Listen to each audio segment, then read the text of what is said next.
ദൈവമേ നീ എന്നിൽ അനുദിനവും വളരണമേ, ഞാനോ കുറയണമേ.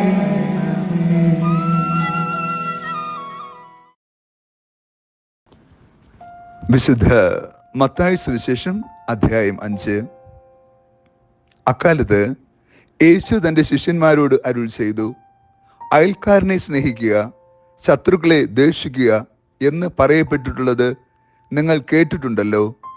എന്നാൽ ഞാൻ നിങ്ങളോട് പറയുന്നു, ശത്രുക്കളെ സ്നേഹിക്കുവിൻ, നിങ്ങളെ പീഡിപ്പിക്കുന്നവർക്ക് വേണ്ടി പ്രാർത്ഥിക്കുവിൻ.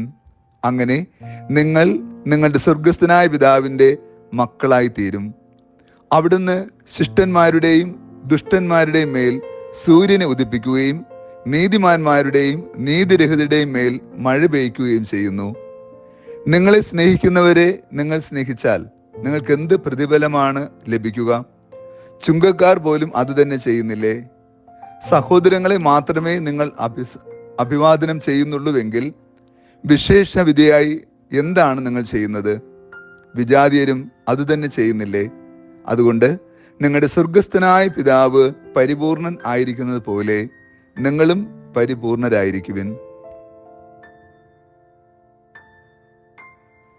ഈശോയിൽ ഏറ്റവും സ്നേഹമുള്ള പ്രിയ ദൈവമക്കളെ, ഈ വിശുദ്ധ പ്രഭാതത്തിൽ നാം ദൈവതിരുസന്നിധിയിൽ പ്രാർത്ഥനാപൂർവമായിരിക്കുമ്പോൾ പരിപൂർണതയുടെ ആത്മീയത ധ്യാനിക്കാം. ഈ ഭൂമിയിലായിരിക്കുന്ന നമ്മളെല്ലാവരും പരിപൂർണരാകുവാൻ വേണ്ടി ഐക്യപ്പെട്ടവരാണ്. യഥാർത്ഥത്തിൽ പരിപൂർണൻ എന്ന് പറയുന്നത് ദൈവം മാത്രമാണ്.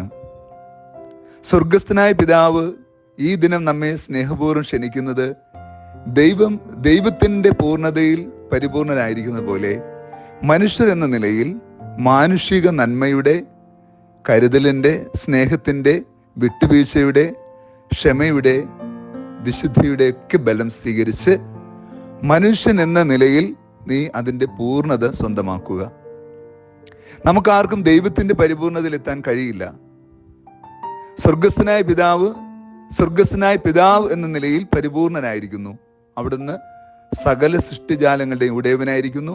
അവിടുന്ന് സ്നേഹസമ്പൂർണനായിരിക്കുന്നു.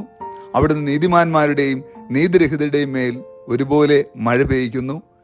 അവിടുന്ന് നമ്മെ കൃപയോടുകൂടി സംരക്ഷിക്കുന്നു, പ്രപഞ്ചത്തെ നിയന്ത്രിക്കുന്നു, സകല ചരാചരങ്ങളെയും അവിടുന്ന് കൃപയോടുകൂടി കാത്തു പരിപാലിക്കുന്നു.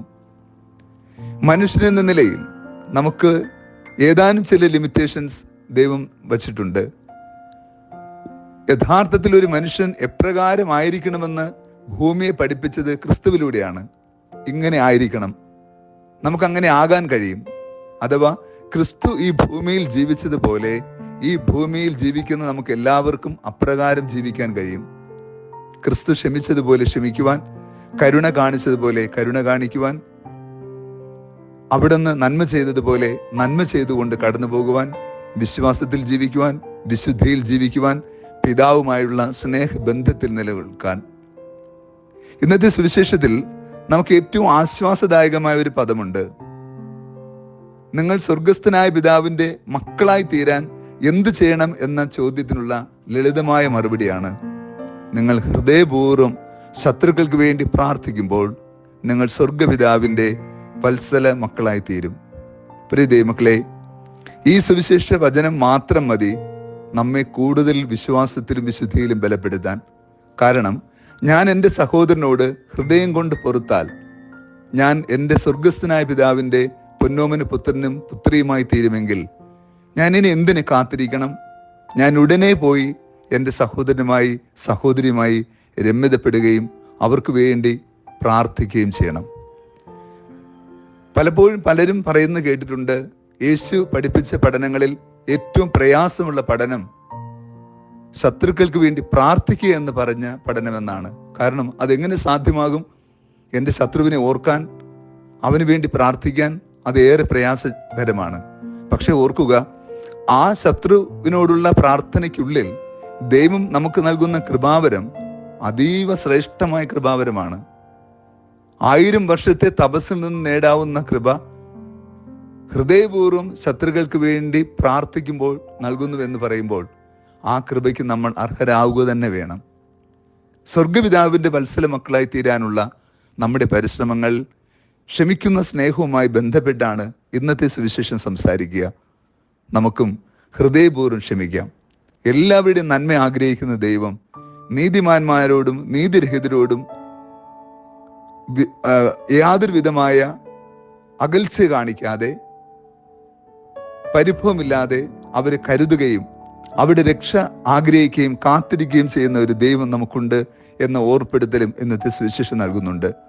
നമുക്കും പരിപൂർണതയുടെ ആത്മീയത സ്വന്തമാക്കി കൂടുതൽ സ്നേഹത്തോടെ ഈ പുണ്യഭൂമിയിൽ ജീവിക്കുവാനും ഹൃദയപൂർവ്വം പൊറുക്കുവാനും മാപ്പ് നൽകുവാനും ശത്രുക്കൾക്ക് വേണ്ടി ഹൃദയം നൊന്ത് പ്രാർത്ഥിക്കുവാനുമുള്ള അങ്ങനെ സ്വർഗപിതാവിന്റെ വത്സല മക്കളാകാനുള്ള വലിയ കൃപയ്ക്കായി ഈ ദിനം പ്രാർത്ഥിക്കാം.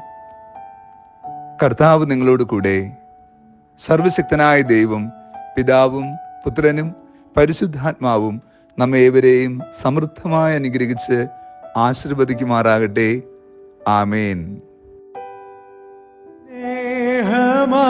ദൈവമേ, നീ എന്നിൽ അനുദിനവും വളരണമേ. ഞാനോ